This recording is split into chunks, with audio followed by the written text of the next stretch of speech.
चलिए guys question number 1 देखते हैं लाइन्स एंड एंगल का, एनसीईआरटी एग्जाम्पलर एमसीक्यू का। तो ये फिगर आपके सामने है ही।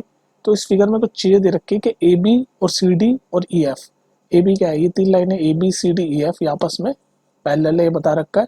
और एक और चीज़ बता रखी है कि पी क्यू जो लाइन है वो आर एस के पैरेलल है। पी क्यू मतलब ये जो मैं येलो कर रहा हूँ, ये पी क्यू पैरेलल है आर एस के। आर एस मतलब ये वाली ऑरेंज, तो येलो और ऑरेंज लाइन भी आपस में पैरेलल है। ठीक है, अब देखो हमें फाइंड करना है angle Q R S. Q R S कौन सा एंगल है, क्यू आर एस मतलब ये पूरा, ये पिंक वाला, ये पूरा एंगल हमें फाइंड करना है, ये फाइंड करना है। तो देखो कैसे फाइंड करोगे, तो इसमें लिखा, इसमें देखो हम देख रहे हैं ये वाला जो एंगल है ना, ये 60 दे रखा है ऑलरेडी ना, फिगर में दे रखा है 60। तो हमें पता है कि पी क्यू और आर एस ये जो ऑरेंज है ये आपस में पैरेलल है। तो ये 60 है, तो ये वाला जो एंगल होगा ना, ये वाला एंगल ये भी 60 होगा। आप पूछोगे क्यों, तो ये आपको याद होना चाहिए। मैं हमेशा बोलता हूँ एग्जाम्पलर पे आप बाद में आओ, पहले एनसीईआरटी करो। तो ये 60 है, ये लाइन येलो वाली लाइन और ये ऑरेंज वाली लाइन आपस में पैरेलल है, ये पी क्यू और आर एस। तो इस पैरेलल लाइंस में ये वाला जो एंगल है और ये वाला एंगल है, ये दोनों इक्वल इसलिए हैं क्योंकि alternative exterior angle, alternative exterior angle property से, ये देखो ना एक्सटीरियर एंगल है, ये दो लाइनें हैं उनके बीच के एक्सटीरियर बाहर का एंगल है, तो ये दोनों इक्वल है, इसलिए आपको याद होना चाहिए अल्टरनेटिव एक्सटीरियर एंगल ये और ये। ठीक है, ये दोनों आपस में बराबर है 60 डिग्री। सिमिलरली ये एंगल 25 दे रखा है, तो ये एंगल भी 25 होगा। ये वाला किस प्रॉपर्टी से होगा, ये दोनों लाइनें आपस में पैरेलल है, कौन कौन सी, तो ये वाली पी क्यू आर एस भी पैरेलल है, ए बी सी डी भी पैरेलल है, तो ये होगा अल्टरनेटिव इंटीरियर एंगल। तो दो प्रॉपर्टी से हमने ये प्रूव कर दिया, एक तो अल्टरनेटिव एक्सटीरियर एंगल, एक अल्टरनेटिव इंटीरियर एंगल से ये प्रूव कर दिया कि ये वाला एंगल 60 है, ये वाला एंगल 25 है। और हमें क्या पता लगाना है, हमें ये पूरा एंगल पता लगाना है, ये यहाँ से यहाँ तक। तो हमें ये 25 तो पता चल गया, अब ये और पता चल जाए। तो अब गौर से देखो, ये वाला एंगल 65 है, तो यहाँ से यहाँ तक, ये वाला जो मैं डार्क कर रहा हूँ यहाँ से यहाँ तक, ये नीचे वाला तो 25 हो गया। ये देखो थोड़ा सा क्लियर करता हूँ मैं, पिंक हटा देता हूँ ताकि तुम्हें समझ आ जाए। ये देखो, रुको आराम से, समझ आना जरूरी है वरना कॉन्सेप्ट आपके अधूरे रह जाएंगे इसमें। देखो ये वाला एंगल ये 60 है, तो ये वाला भी 60 हो गया। कैसे, अल्टरनेटिव एक्सटीरियर एंगल। ठीक है, दूसरा ये वाला 25 है, तो ये वाला भी 25 हो गया। कैसे, अल्टरनेटिव इंटीरियर एंगल प्रॉपर्टी से। अल्टरनेटिव इंटीरियर एंगल और अल्टरनेटिव एक्सटीरियर एंगल दोनों सेम होते हैं। अब एक चीज को और से देखो, ये 60 है, तो ये वाला कितना होगा, ये यहाँ से आता है कि नीचे वाला मत देखो, बस ये ऊपर जो स्ट्रेट लाइन ए बी पे बन रहा है एंगल। तो हमें पता है स्ट्रेट लाइन पे जो एंगल बनते हैं उनका सम 180 डिग्री होता है।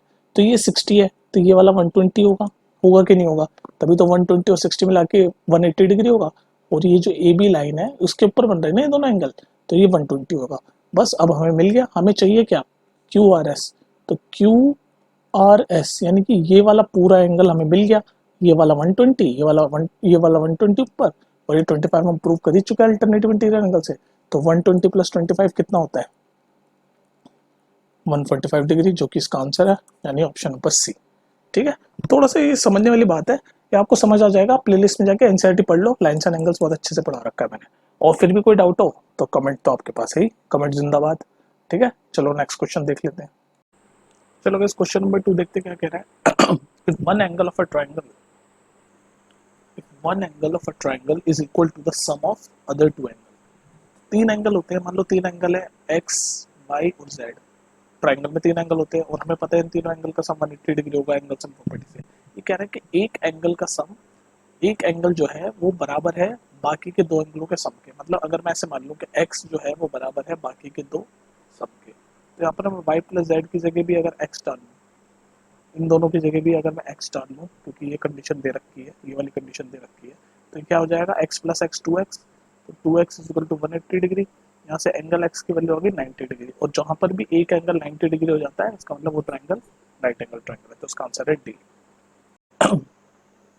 क्वेश्चन नंबर 3 देखते हैं क्या कहता है। An exterior angle of a triangle is 105 degree and it's two interior opposite angle are equal, then each of this equal angle is. तो एक प्रॉपर्टी होती है, उस प्रॉपर्टी को हम ऐसे बोलते हैं कि sum of two opposite interior angle is equal to exterior angle.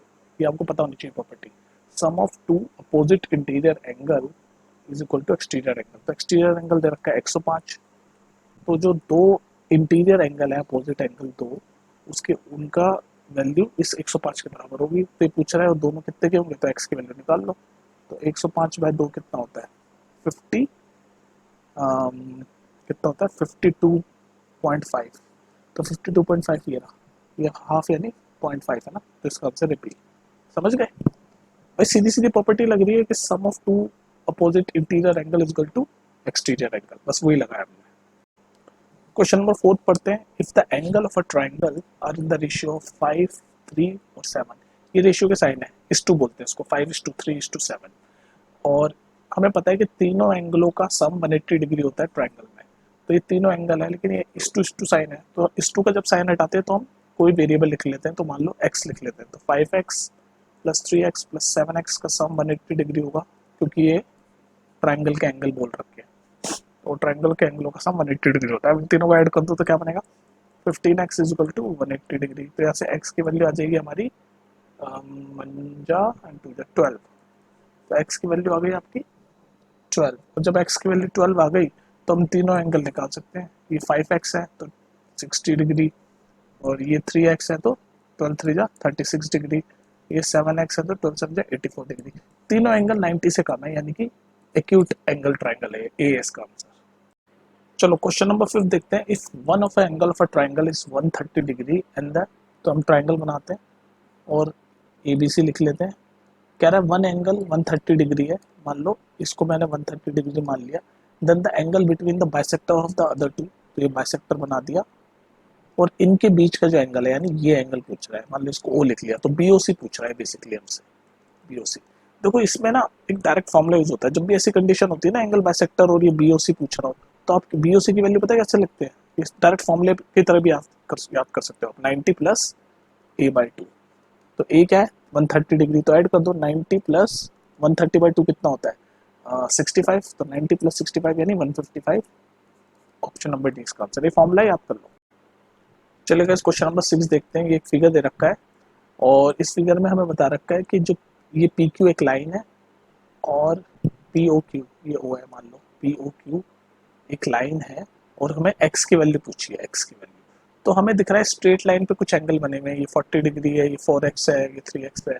तो हमें x की वैल्यू फाइंड करनी है। हमें एक चीज पता है कि लाइन पे, स्ट्रेट लाइन पे जितने भी एंगल बनते हैं, चाहे कितने भी हो, उन सबका सम 180 डिग्री होता है। तो इन दोनों को ऐड कर दो, तो 40 प्लस 4x प्लस 3x कितना होता है, डायरेक्ट लिख देता हूँ 7x, इनका सम होगा 180 डिग्री।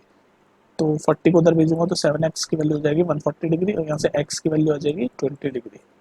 बस सॉल्व कर दिया x की वैल्यू, ये है इसका आंसर। बोलो कोई दिक्कत? भाई स्ट्रेट लाइन पे जितने भी एंगल बनते हैं ना, उनका सम 180 डिग्री होता है, उसी कॉन्सेप्ट पे ये क्वेश्चन।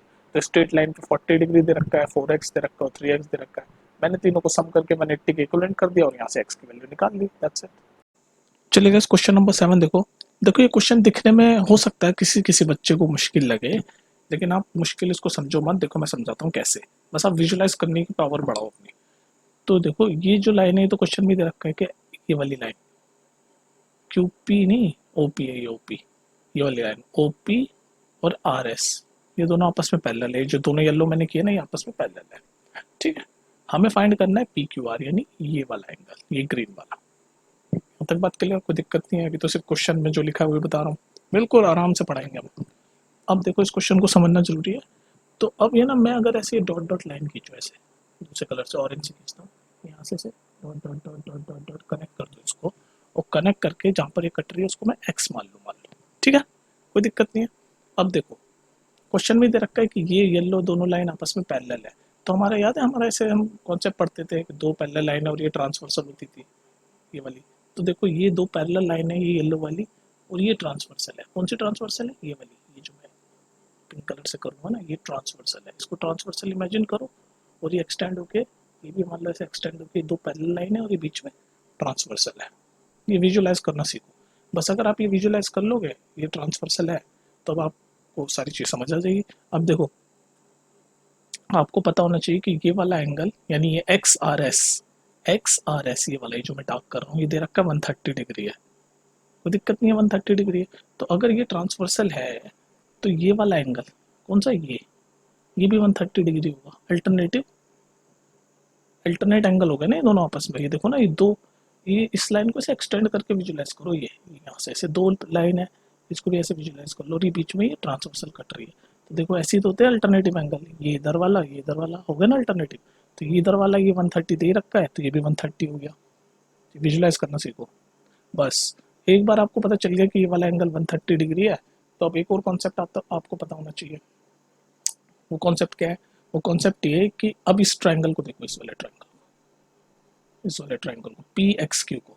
तो ये बाहर जो एंगल है इसका ये 130 डिग्री है। तो हमें कॉन्सेप्ट पता है कि the sum of opposite angle, the sum of opposite angle to opposite interior angle, the sum of two opposite interior angle is equal to the exterior angle. दोबारा बोलता हूँ, sum of two opposite sum of two opposite interior angle is equal to the exterior angle. तो हमारा exterior angle है 130 degree, तो opposite angle कौन से हैं? ये वाला और ये वाला जो हमें फाइंड करना है। तो इन दोनों का सम भी 130 डिग्री होगा, ये वाला पी एंगल और ये क्यू एंगल जो हमें फाइंड करना है, इन दोनों का सम 130 डिग्री होगा। तो देख लो, अब हम ये वाला एंगल फाइंड कर सकते हैं पहले, क्योंकि यहाँ से यहाँ तक तो 110 डिग्री दे रखा है और ये सीधी लाइन है, और सीधी लाइन पे हमें पता है जो एंगल बनते हैं वो 180 डिग्री होते हैं। तो ये 110 है, तो ये वाला 70 होगा, ये वाला, क्योंकि 110 प्लस 70 मिलके तो 180 डिग्री होगा। और ये वाला अगर 70 होगा तो ये वाला 60 होगा, तभी तो ये दोनों मिलके 130 के बराबर होंगे। तो यानी कि ये जो एंगल है ये हमें मिल गया पी क्यू आर 60 डिग्री, और ये इसका आंसर। तो ऐसे एक दूसरे से सारी चीज़ें कनेक्ट हो रही है। तो इसमें क्या दो चीज़ें हमने लगाई, एक तो हमने लगाई कौन सी वाली, अल्टरनेट एंगल। अल्टरनेट एंगल कौन से वाले में, ये 130 से ये 130 पर प्रूव करा हमने अल्टरनेट एंगल से। उसके बाद फिर हमने दूसरी चीज़ कौन सी लगाई, हमने दूसरी चीज़ ये लगाई कि भाई ये वाले को हमने 70 प्रूव कर दिया। कैसे प्रूव किया? स्ट्रेट एंगल पे 180 डिग्री बनता है, स्ट्रेट लाइन पे, स्ट्रेट लाइन 180 डिग्री बनती है। फिर तीसरी चीज़ हमने ये देखी कि भाई ये जो एक्सटीरियर एंगल है इसका जो सम होता है इंटीरियर अपोजिट एंगल का, वो बराबर होता है। तो exterior angle is equal to the sum of two interior opposite. तो हमें ये पता चल गया कि ये दोनों मिला के 130 होंगे, फिर हमें ये पता चल गया कि ये 60 है, तो इसका आंसर होगा सी। दोबारा सुन लेना, आराम से समझ लेना। और हाँ, एग्जाम्पलर पे आने से पहले प्लेलिस्ट में जाके एनसीईआरटी देखो, वहाँ ये सारी चीज़ आपको समझ आएगी, एक्सटीरियर इंटीरियर, बड़ा कंफ्यूजिंग हो जाता है। और मैं सोच रहा हूँ ये चैप्टर तुम्हें एक बार और पढ़ा दूँ, वैसे तो मैं पढ़ा चुका हूँ, पर एक बार और पढ़ा दूंगा मैं पेपर से पहले, अगर बच्चों को इसमें कन्फ्यूजन आ रही हो तो। ठीक है, और नहीं आ रही हो तो कोई दिक्कत नहीं है। चलो नेक्स्ट देखते हैं जल्दी से। ठीक है, चलो गाइस लास्ट क्वेश्चन देखते हैं इस चैप्टर के एग्जाम्पलर एमसीक्यू का, कि angle of a triangle are in the ratio of 2:4:3। ये रेशियो का साइन है, 1:2 बोलते हैं, और हमें स्मॉलेस्ट एंगल पूछा है। तो हमें पता है ट्रायंगल के तीनों एंगलों का सम 180 डिग्री होता है एंगल सम प्रॉपर्टी से, और ये रेशियो के फॉर्म में दे रखे हैं एंगल। तो ये रेशियो का साइन हटाएंगे तो कोई वेरिएबल लिख देंगे, तो मान लो एक्स लिख देता हूँ, तो 2x प्लस 4x, ये एंगल ही है ना तीनों रेशियो के फॉर्म में। 3x का सम हो गया 180 डिग्री, इनको ऐड करो तो ये बनेगा 4 + 3 7, 7 + 2 9, 9x is equal to 180 degree. यहाँ से x की वैल्यू आ जाएगी आपकी 20 डिग्री। अब हम तीनों एंगलों का वैल्यू निकाल सकते हैं, क्योंकि x की वैल्यू हमें मिल गई, तो इसमें डालेंगे तो 40 डिग्री मिल जाएगा एक एंगल, इसमें x की वैल्यू डालेंगे तो 4 × 20 80 डिग्री मिल जाएगा, इसमें डालेंगे तो 60 डिग्री मिल जाएगा। और देख लो इन तीनों का सम भी 180 डिग्री आ रहा है। तो स्मॉलेस्ट एंगल 40 डिग्री है, यानी ऑप्शन नंबर बी है इसका आंसर। ठीक है, समझ गए?